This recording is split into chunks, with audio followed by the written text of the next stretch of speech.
Dino बेखौफ महमजो dino एक छोटा सा सब्ज डायनासोर जिसने सुर्ख टोपी पहन रखी थी नई जगह तलाश करना बहुत पसंद करता था। एक रोशन सुबह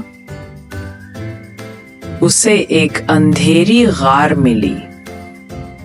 सब ने उसे खबरदार किया, वहां मत जाना, वो बहुत डरावनी है। मगर डायनो मुस्कुराया और चुपके चुपके अंदर चला गया। अंदर उसे चमकते हुए क्रिस्टल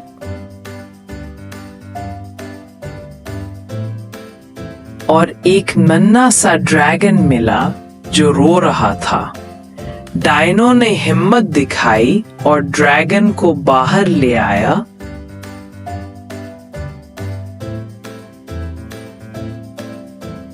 जहां सूरज की रोशनी में क्रिस्टल कौसो कज़ाह की तरह चमकने लगे। उस दिन के बाद डायनो सिर्फ महमजो नहीं रहा, बल्कि हीरो बन गया।